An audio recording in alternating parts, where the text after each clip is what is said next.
And here we are at the Fiber Festival at Worthington Place, which is just outside of Columbus. It's an indoor fiber festival, so no animals.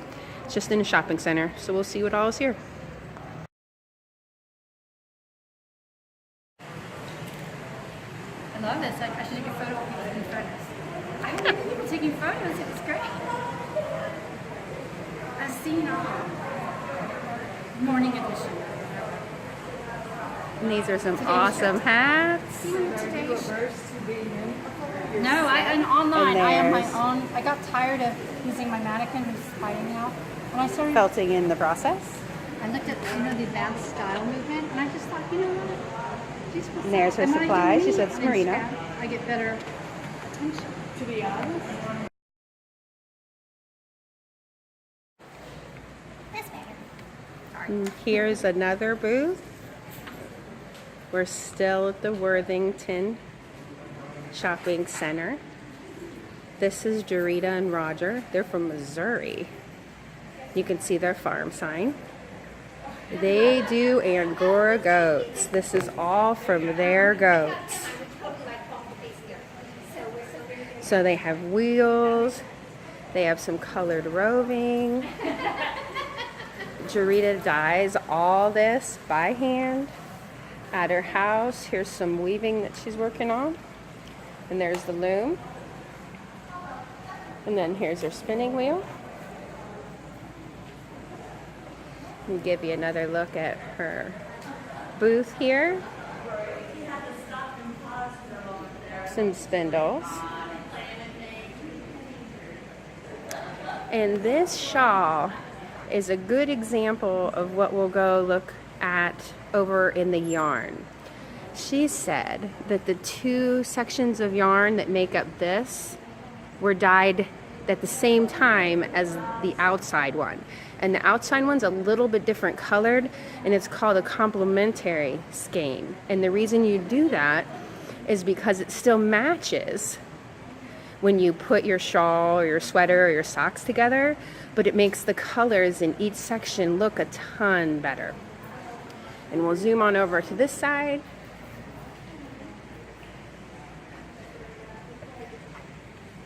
And this is the yarn that she sends away to the mill to get spun for her, and she dyes it all by hand in small batches. She says about 6 to 8 fit in a batch. It just depends on what she's got. But this is the one she showed me with the complementary skein. You can tell the back one doesn't quite have the same colors. It's a little bit more muted. So if you'd use that in like the toes and heels of socks or on a border, it makes the other sections of yarn look a ton better. Yes. Because they're made to look good together. And then these sections, as you can tell, this is a kid mohair, and then CVM, which is California Variegated Mutant. And she says they go super great together. She tried some other breeds, but nothing performed as well as the CVM. So there you have it. She's from Missouri. She has all these are her goats. They shear them by hand. And she has a shop on Etsy, and we'll show her farm sign again. Super nice lady. Check out her stuff.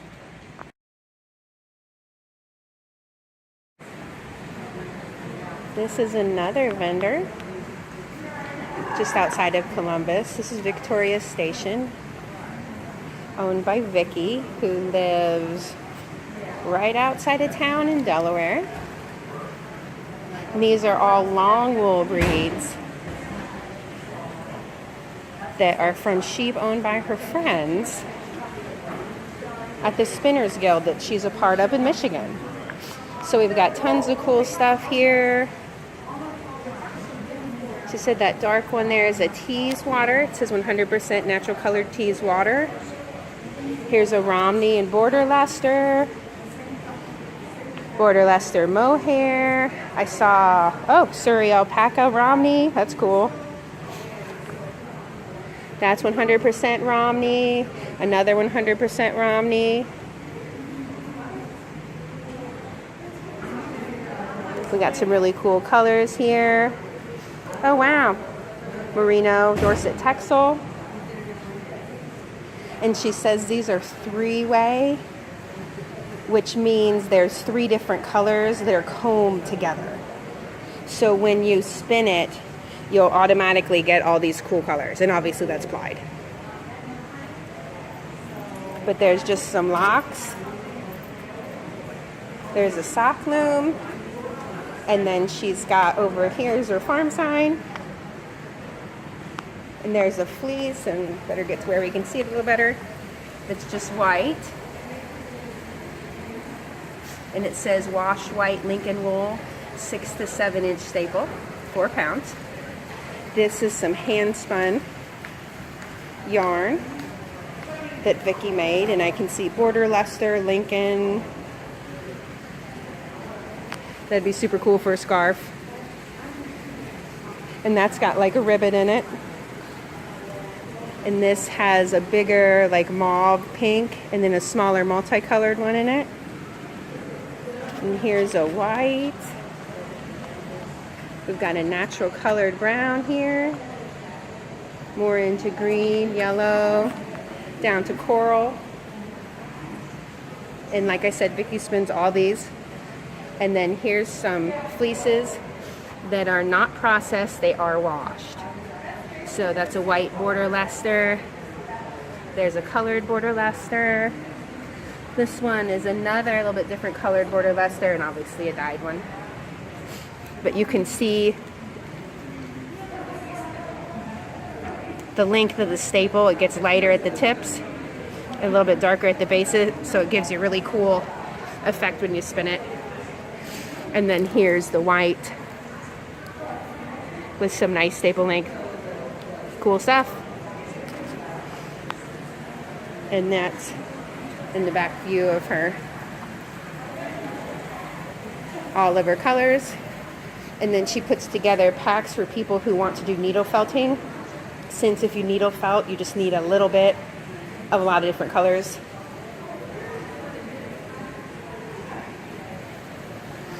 And that's Victoria Station, Delaware, Ohio.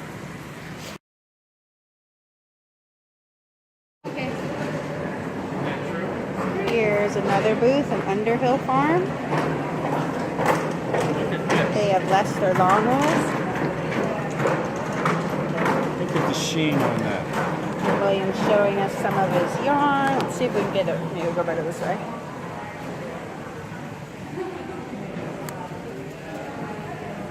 And we've got all kinds of more of a brown. There's some grays. Let's smell here from the goat. And he says this one is mohair. There's some more colors down here.